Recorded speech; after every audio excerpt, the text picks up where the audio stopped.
In early 2026, the President of the United States, the FBI, and Congress, they all launched investigations into this string of high-profile assassinations. Right, targeting the country's top scientists. Exactly.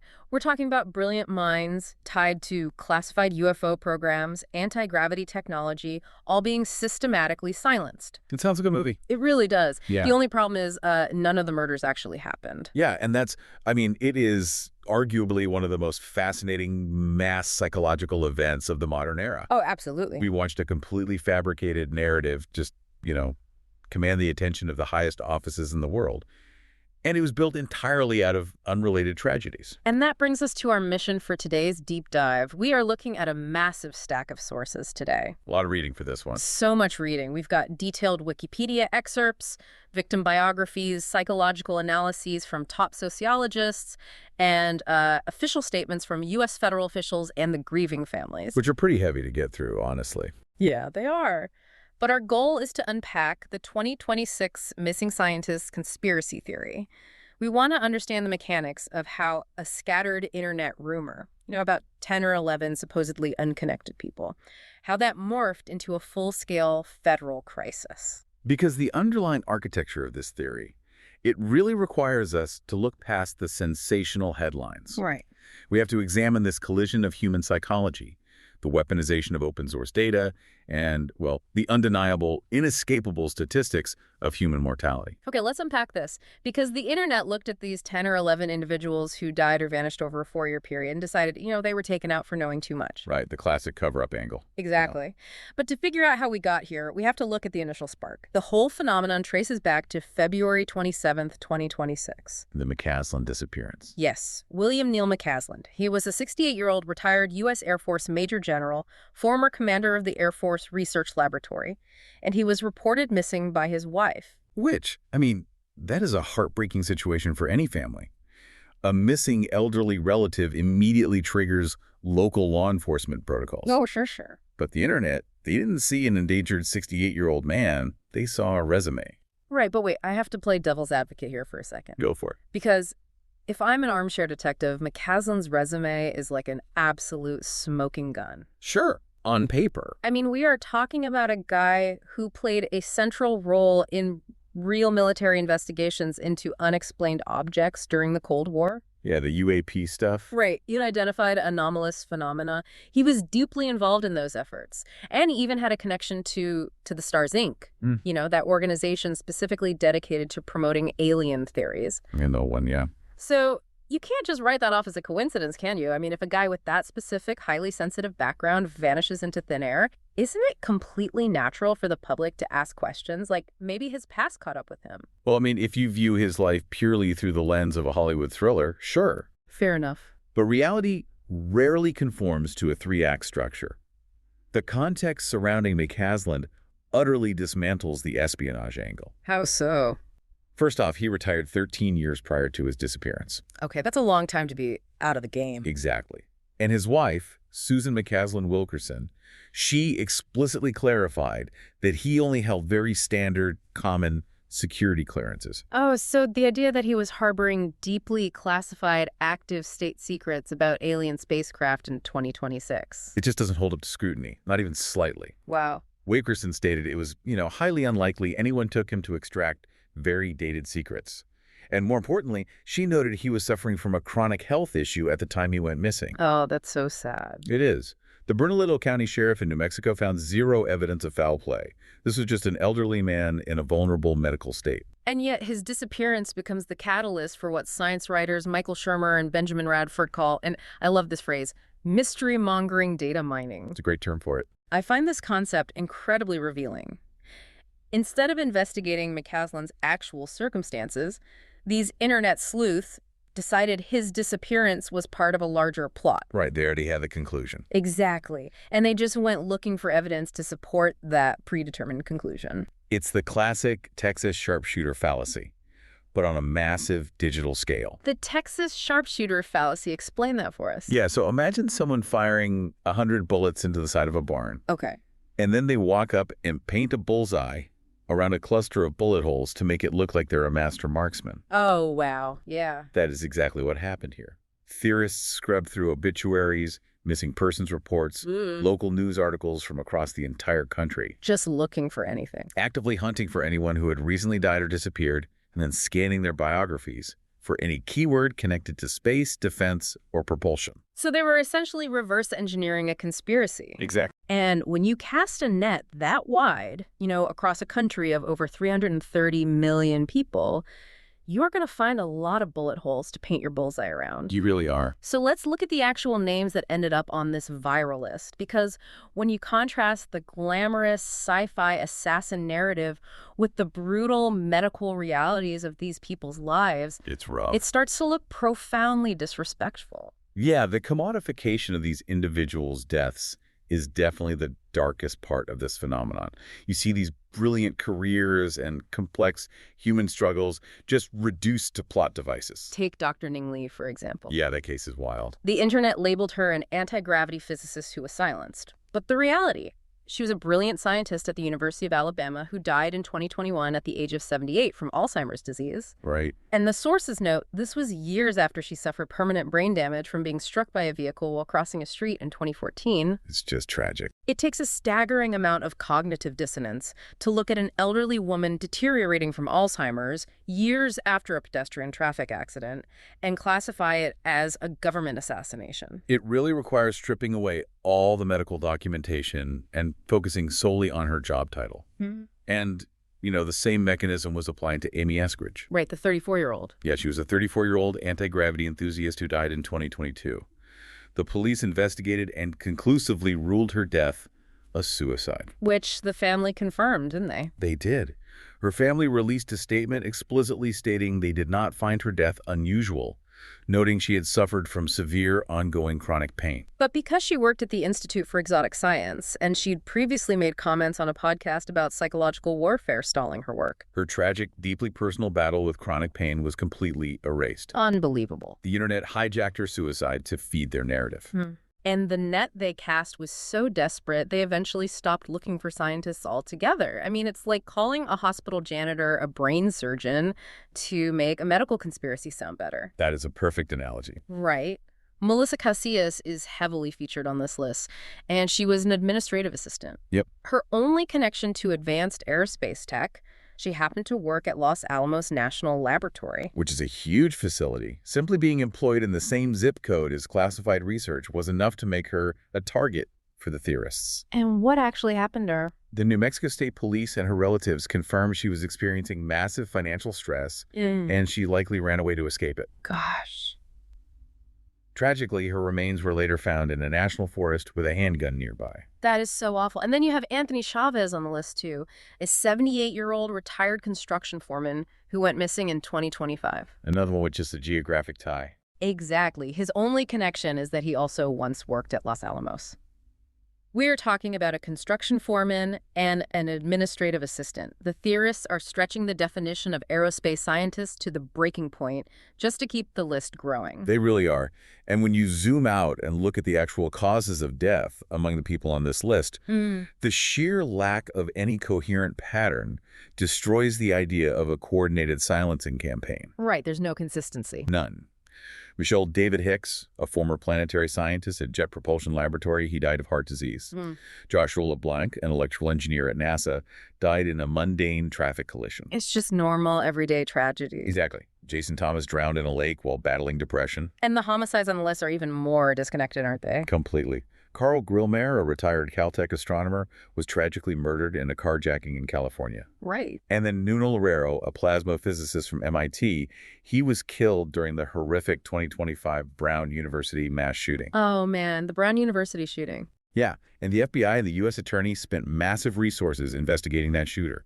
They conclusively proved he was a Portuguese national acting out of severe personal dissatisfaction with his social life. So no government ties at all. Zero. He had zero nexus to terrorism, the government, or any grand scientific cover-up. So you have a carjacking, a mass shooting, heart disease, Alzheimer's, and a traffic accident.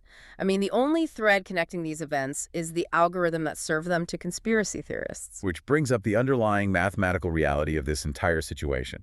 And this is perhaps the most compelling piece of our source material today. Oh, the statistics part. Let's get into this. Yeah, science writer Mick West absolutely shatters the foundation of this theory using pure demographics. Okay, break it down for us. He points out that there are over 700,000 people working in top-secret cleared positions in the U.S. aerospace and nuclear sectors. 700,000. That number is critical to understanding why this theory fails. It really is. 700,000 people is the population of a major American city, like Denver or Seattle. Right, so we are dealing with a massive talent pool. But here's where it gets really interesting, because the human brain is notoriously terrible at comprehending large numbers. We just can't visualize it. No, we can't. So when you, the listener, hear 10 scientists died, it sounds terrifying. But statistically, across a population of 700,000 people over a 4-year period, what should the actual mortality rate look like? Does the math actually suggest these tragedies are just standard mortality rates playing out? It should look significantly higher than 10 or 11 people, actually. Wait, really? Higher? Oh, absolutely. Yeah. Mick West notes that when you view a population of 700,000 against standard mortality rates, you would normally expect around 250 people in that specific industry to succumb strictly to homicides and suicides over a 4-year span. 250. Just from homicides and suicides. Yes, and that figure doesn't even account for the thousands more who would naturally pass away from heart disease, cancer, Alzheimer's, or accidental deaths like traffic collisions. Wow. So a list of 10 or 11 people over 4 years is not a statistical anomaly. It is, in fact, remarkably below the expected average for a demographic of that size. That is wild. But if the math completely debunks the narrative, and the individual police reports debunk the narrative, Right. why on earth did this spread so violently? Why did millions of people genuinely believe an invisible hit squad was roaming the country? Well, because logic and statistics are no match for human evolutionary biology, especially when it's supercharged by social media. Oh, this is the psychology part. Right. Medical sociologist Robert Bartholomew points to a concept called apophenia. Apophenia. Yeah. It is the psychological tendency to perceive meaningful connections in entirely unrelated events. It's our brain trying to keep us safe, right? I mean, from an evolutionary standpoint, it is better to mistake a rustling bush for a predator and run away than to assume it's just the wind and get eaten. Precisely. We are hardwired pattern recognition machines. Right. But Bartholomew explains that in the digital age, social media algorithms weaponize this trait. The platforms act as a primer. How so? Well, a post goes viral claiming there is a coordinated attack on American scientists. That claim plants a seed in your subconscious. Ah, so because you are explicitly told to look for an assassination plot, your brain starts actively misinterpreting random tragedy as sinister design. It's a feedback loop. You see a headline about a retired Caltech astronomer dying in a carjacking. Okay. If you hadn't been primed, you would recognize it as a tragic instance of random street violence. But because the algorithm has already primed you to expect a pattern, your brain eagerly connects the dots. The carjacking suddenly becomes a sophisticated, staged hit. Exactly. And then the algorithm feeds you another post about an Alzheimer's death, and your brain does the exact same thing. So the algorithm is essentially serving up the puzzle pieces sequentially, creating this highly personalized illusion of a cover-up. But, I have to push back here on the impact of this. Go ahead. Because it's one thing for some armchair detectives on Reddit to fall victim to apophenia, but it's entirely another when the most powerful government on Earth starts treating it as a legitimate threat. That's true. So what does this all mean for the listener? If this is just a statistical illusion, why are politicians and federal agents with badges and guns getting involved? Well, that is what elevates this from a standard internet rumor to a unique modern crisis. Right. Political scientist Joseph Ushinsky observed that your average fringe conspiracy theory usually dies on the vine, right? It circulates on obscure message boards for a few weeks and fades away. Yeah, usually. But this one achieved something rare. It gained institutional momentum. It didn't just achieve momentum, it breached the highest levels of the U.S. government. Just look at the roster of elected officials who validated this in the sources. It's quite a list. It really is. U.S. Representative Eric Burleson formally requested FBI involvement. Representative Tim Burchett publicly speculated that the suicide of David Wilcock, a New Age theorist, wasn't a coincidence. Yep. House Oversight Chair James Comer went on record stating the deaths were unlikely to be a coincidence. Even President Donald Trump weighed in, calling the situation pretty serious stuff. And see, when elected officials begin repeating internet rumors, it forces a bureaucratic response. Well, it has to. The institutions of government are designed to react to congressional and executive pressure. Which perfectly explains that incredible statement from the White House. Press Secretary Caroline Leavitt confirmed they were actively working with all relevant agencies and the FBI to holistically review the cases. Right. The FBI themselves announced they were spearheading an effort to look for connections. They deployed real agents to investigate a phantom threat. And that creates the ultimate destructive paradox. What do you mean? Well, when the government announces an investigation to appease political pressure, the conspiracy theorists don't view it as a routine bureaucratic review. Oh, I see. They view it as total vindication. They point to the White House and say, look, the FBI is involved. Even the president says it's serious. We were right all along. Wow. So the attempt to calm the hysteria actually acts as gasoline. It's a self-fulfilling prophecy of suspicion. That's fascinating.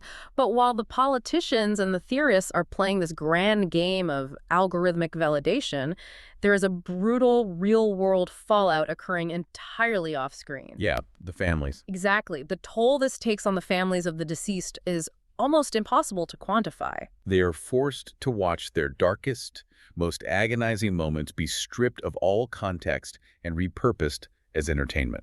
The sources detail some incredibly painful reactions from the relatives.